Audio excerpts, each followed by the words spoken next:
The last address. Have you ever had that feeling that you're being watched? Not just the casual paranoia we all get walking home at night, but that bone-deep certainty that eyes are following your every move. I used to laugh at people who talked like that.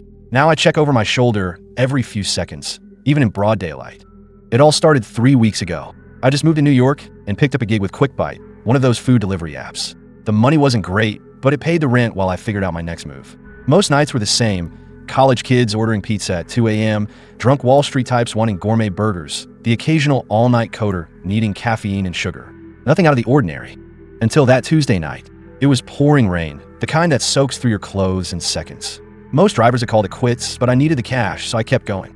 Around 1:30 a.m., I got an order for a delivery to 1437 Blackwood Avenue in Lower East Side, some fancy ramen place that stayed open late. The app showed a decent tip, so I accepted immediately. The restaurant was empty except for the cook, who barely looked up as he handed me the bag. "Good luck, man," he muttered. "That address, just drop it and go." I laughed it off. New Yorkers and their superstitions, right? 1437 Blackwood Avenue turned out to be an old brownstone, the kind that used to be grand but had long since fallen into disrepair. The streetlights flickered as I approached, casting strange shadows across the cracked steps leading to the entrance. The building looked abandoned, windows boarded up, mail overflowing from the box by the door.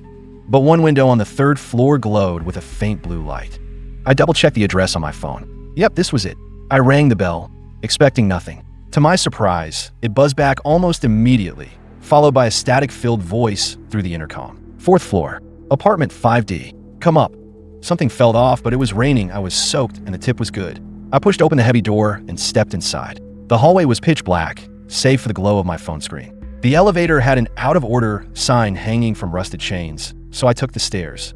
Each step creaked under my weight. By the 3rd floor, I could swear I heard footsteps behind me, but every time I turned, there was nothing but darkness. The 4th floor hallway was dimly lit by a single bulb that swung gently, though there wasn't any breeze. Apartment 5D was at the end of the hall. As I approached, I noticed something strange. While all the other doors had numbers nailed to them, 5D's number was painted directly onto the wood in what looked like red paint. Fresh red paint that glistened in the dim light. I knocked. No answer. I knocked again, louder this time. "Hello, Quick Bite Delivery." Silence. Then, leave at the door. The money's under the mat. I lifted the frayed welcome mat. Sure enough, there was an envelope with cash, way more than the order cost. I should have just dropped the food and left. Instead, curiosity got the better of me. "Sir, I've got your ramen here. There's too much cash." The voice that came back was different somehow. Closer, as if they were standing right on the other side of the door. "Keep it. You'll be back anyway." A chill ran down my spine. I placed the bag down, took the money, and practically ran back to the stairs. The footsteps behind me weren't my imagination this time. They echoed loudly, matching my pace but always just around the corner. I made it out to the street, gasping for breath. Looking up at the building, I saw the blue light was now in the 4th floor window. A silhouette stood watching me, unnaturally tall and thin. The next day, I tried to forget about it. Weird customers come with the job, right? But that night, just as my shift was ending, another order came in. Same restaurant, same address. 1437 Blackwood Avenue, apartment 5D. I declined it immediately. 10 minutes later, my phone buzzed with another order. Same address. I declined again. This happened 5 more times until I finally shut off the app and went home. That's when I got the text from an unknown number. "You'll be back anyway. We're still hungry." I deleted the app that night and found a different delivery service. But it didn't matter. Every night around 1:30 a.m., no matter which app I'm using, an order comes in for 1437 Blackwood Avenue. The thing is, I got curious and looked up property records for that address. According to city records, 1437 Blackwood Avenue was condemned and demolished in 2009 after a fire killed all the residents. The building I delivered to shouldn't even exist. Last night, I finally gave in and accepted the order again. I had to know. When I arrived, the building looked the same, but the blue light was in every window now. The door was already open. I'm writing this from my car, parked across the street. The ramen is getting cold beside me. My phone keeps buzzing with the same message. "We're waiting. 4th floor, apartment 5D. I think I'm gonna go in, just to see, just to know. But before I do, tell me something. Have you ever delivered to an address that shouldn't exist? Have you ever felt like your next delivery might be your last? Because here's what really terrifies me. I checked the Quick Bite customer records. Apartment 5D has been ordering the exact same meal every night at 1:30 a.m. for the past 7 years. And every driver who's ever accepted that delivery, they're all still marked as en route. Thank you all for joining me for another spine-chilling tale from the darkest corners of our world. If you're new to Dark Tales Vault and enjoyed having your blood run cold tonight, don't forget to hit that like button and subscribe. I'm working hard to reach my first 100 subscribers, which would mean the world to me and motivate me to create even more terrifying stories for you all. Every single subscriber counts and is incredibly valuable to me as I build this channel. Let me know in the comments if you've ever delivered to an address that felt wrong, or if you've ever encountered a building that shouldn't exist. Do strange addresses exist in your city? And would you have gone back to apartment 5D? Now, steel your nerves as we plunge into our next horrifying story. Apartment 13B. Do you believe in coincidences? I used to. After 6 years of delivering food around New York City, I thought I'd seen it all. The weird, the creepy, the downright dangerous. But nothing prepared me for apartment 13B. I've always preferred the night shift. Less traffic, better tips, and you get to see a side of the city most people never witness. The quiet hallways of apartment buildings at 3 a.m. tell stories daylight never reveals. It started 3 months ago. A simple order: 1 black coffee and a single plain bagel, no cream cheese, from an all-night diner in Chelsea. Delivery address: 121 Wicker Street, apartment 13B. The order came in at exactly 3:33 a.m. Nothing unusual about it except the timing. Most orders that late are drunk college kids or partygoers wanting greasy food, not someone ordering plain black coffee. The building was one of those pre-war apartments with ornate moldings and a lobby that might have been grand once. The doorman was half asleep, but waved me through without question. 13th floor, I said, heading for the elevator. He looked confused. Ma'am, this building only has 12 floors. I checked my phone again. Apartment 13B. That's what it says. The doorman shrugged. Must be a typo. Try 12B. The elevator was ancient, with a brass cage door that rattled as it closed. The button panel went from 1 to 12, with number 13. Typical superstitious New York architecture. I pressed 12. When I reached the 12th floor, something felt different. The hallway seemed longer than it should be, the lights dimmer. At the end of the corridor was apartment 12B, but next to it, where there shouldn't have been space for another door, was 13B. A door painted matte black, unlike the others. I hesitated before knocking. The hallway had fallen completely silent. No ambient noise from the street below, no distant TV sounds from other apartments. Just the sound of my own breathing. 3 knocks. The door opened immediately. The man who stood there was tall and unnaturally thin, with skin so pale it seemed to glow faintly in the dim light. His eyes were deep set, and I couldn't quite make out their color. "Your coffee and bagel," I said, holding out the bag. He smiled, revealing perfectly straight, white teeth. "Right on time. Won't you come in for a moment? It's awfully late to be out delivering alone." Every instinct screamed to leave, but something about his voice made me pause. It was hypnotic, almost musical. "I can't. Other deliveries waiting." His smile didn't falter. "Of course. Perhaps next time." He took the bag, our fingers briefly touching. His skin was ice cold. "There's something extra for your trouble," he said, handing me a crisp $100 bill. "I appreciate punctuality." I mumbled thanks and backed away. As I reached the elevator, I looked back. He was still standing in the doorway, watching me, the bag untouched in his hand. The next night, same time, 3:33 a.m., another order came through. Black coffee, plain bagel. 121 Wicker Street, apartment 13B. I almost declined it, but the memory of that $100 bill, I accepted. The same doorman was there, looking confused when I mentioned 13B again. The same eerie silence in the hallway. The same black door. This time when he answered, he was wearing a different outfit, but had the same unnerving smile. Again, he invited me in. Again, I refused. Again, the $100 tip. As I left, I noticed something I'd missed the first time, a small plaque beside his door with an inscription in what looked like Latin. This continued for weeks. Every night, 3:33 a.m. Same order, same invitation, same tip. I started to wonder if I was losing my mind. I asked other drivers if they'd ever delivered to 13B. None had heard of it. One night, I decided to take a photo of the door to prove to myself it was real. When I looked at my phone later, the image showed only a blank wall where the door should have been. Last week, curiosity finally got the better of me. When he made his usual invitation to come in, I accepted. The apartment inside was sparsely furnished, but elegant. Antiques mostly, illuminated by candles despite the modern building. No food anywhere. No kitchen that I could see. Just shelves upon shelves of books, many looking centuries old. "Do you live here alone?" I asked. "For a very long time," he replied. "It gets lonely." On a desk by the window sat stacks of delivery receipts. Hundreds of them, maybe thousands, dating back decades. Different restaurants, different services, but all with the same order. Black coffee, plain bagel.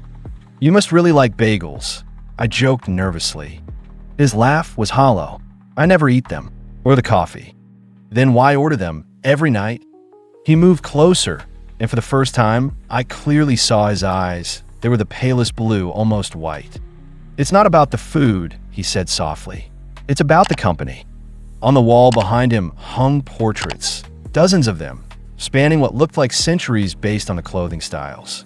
As I looked closer, my blood went cold. Though they were different clothes, had different hairstyles, the faces were all eerily similar. All delivery people, all with the same vacant expression. "You remind me of someone I knew long ago," he said, reaching toward my face. "Perhaps you'd like to stay, just for a while?" I backed away toward the door. I should go. More deliveries. His smile widened, showing teeth that suddenly seemed sharper than before. "There's always tomorrow night. 3:33, you'll come back. They always do."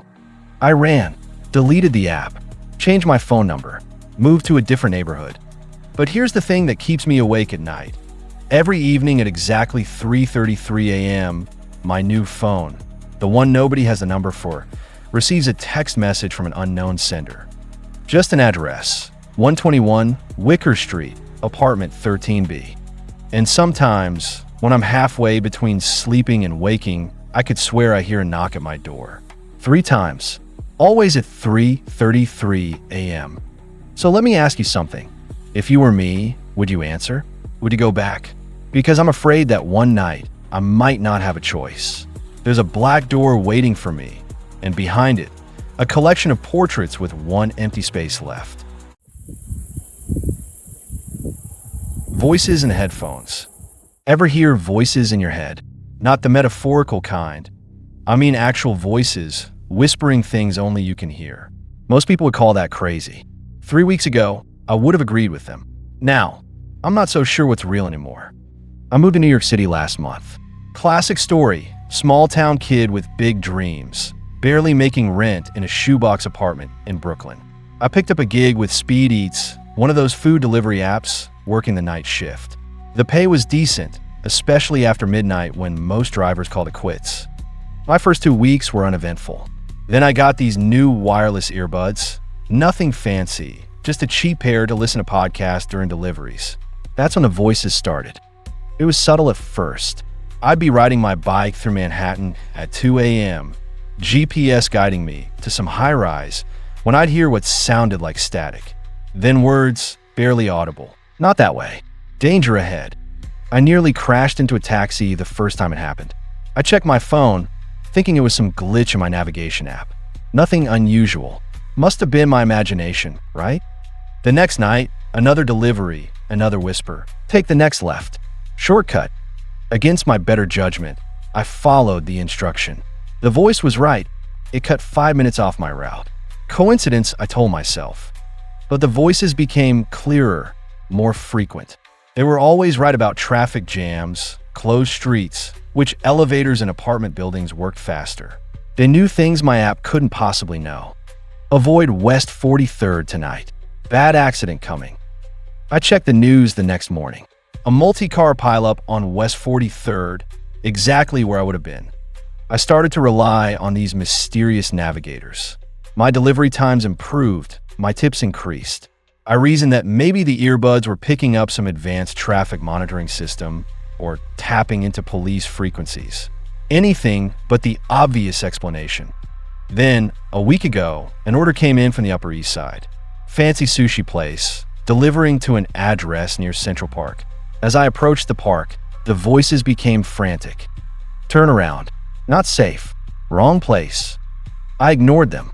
The customer was offering a $50 tip. Stop now. Danger. The voices were practically screaming, causing my earbuds to crackle with feedback. I pulled over, startled. Ahead of me was a normal-looking street. Well-lit. Upscale neighborhood. What danger could there possibly be? I took out my earbuds, shoving them into my pocket. Enough of this paranoia. I had a delivery to complete. The address led me to an elegant townhouse on a quiet, tree-lined street. As I locked my bike to a nearby rack, I noticed how eerily silent everything was. No traffic sounds, no distant sirens, just nothing. The townhouse had no doorbell, just an ornate brass knocker. I rapped it 3 times, and the sound echoed like I was in a massive, empty hall, not standing outside a normal building. The door opened. An elderly woman stood there, smiling pleasantly. Too pleasantly. Her skin was tight across her face, like it didn't quite fit. Food delivery, I said, holding up the bag. Of course, dear. Please, come in while I find my wallet. Every instinct told me to stay outside, but it was cold, and I wanted that tip. I stepped into a grand foyer that seemed impossibly large for the building's exterior dimensions.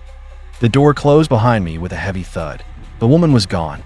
In her place stood a tall figure in what looked like an old-fashioned doctor's coat, face obscured by shadow. "We've been waiting for you," the figure said, voice hollow and distorted. So difficult to find the right one. The others didn't hear us properly. From deeper in the house came sounds, shuffling feet, whispered conversations. More figures emerged from darkened doorways, all in similar antiquated clothing, all with faces I couldn't quite focus on. "You listened so well," the first figure said, moving closer. "You'll make an excellent addition to our frequency." I backed toward the door, but it was no longer there, just a blank wall where it should have been. In desperation, I fumbled in my pocket and jammed the earbuds back in. Immediately, the voices returned, urgent and clear. Third panel on the wainscoting. Press the center. Run. I spotted the wood paneling, pressed hard on the center of the third section. It gave way, revealing a narrow passage. Without hesitation, I dove through. I found myself tumbling out onto the sidewalk from what appeared to be a service entrance. But when I looked back, there was no townhouse, no building at all. Just an empty lot surrounded by construction fencing, with a sign announcing future home of Parkside Condominiums, breaking ground 2025. I checked my delivery app. The address I'd been sent to didn't exist in the system. Neither did the order. No record of it whatsoever. But the strangest part? My cheap earbuds were gone. In their place was an antique pair of headphones, the kind used by radio operators in the 1940s. They shouldn't work with modern technology, but when I connect them to my phone, they do. And the voices are clearer than ever. Now, they don't just give me directions.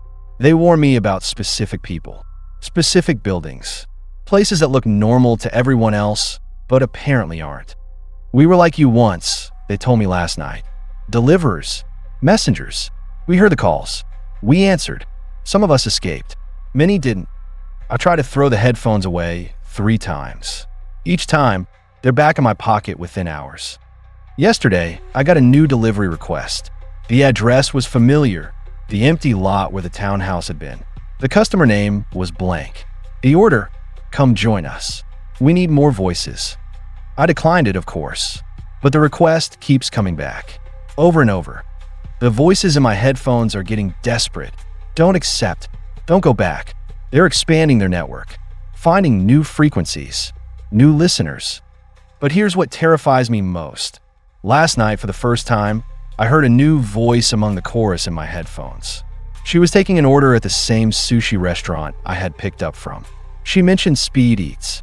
She's a delivery driver too. And the voices are trying to warn her about an address near Central Park. So I have to ask, do you ever use delivery apps late at night? Do you ever order from places that shouldn't be open to addresses that might not exist? And most importantly, if your delivery person is wearing antique headphones and looks terrified, Do you really want to open the door? Thank you all for joining me for another spine-chilling tale from the darkest corners of our world. If you're new to Dark Tales Vault and enjoyed having your blood run cold tonight, don't forget to hit that like button and subscribe. I'm working hard to reach my first 100 subscribers, which would mean the world to me and motivate me to create even more terrifying stories for you all. Every single subscriber counts and is incredibly valuable to me as I build this channel. I'd love to hear in the comments if you've ever experienced strange voices or warnings that saved you from danger. Would you listen to mysterious voices in your headphones? Or would you dismiss them as imagination? Let me know your thoughts as we conclude tonight's journey into the unknown. Until next time, keep looking over your shoulder because you never know what's watching from the darkness.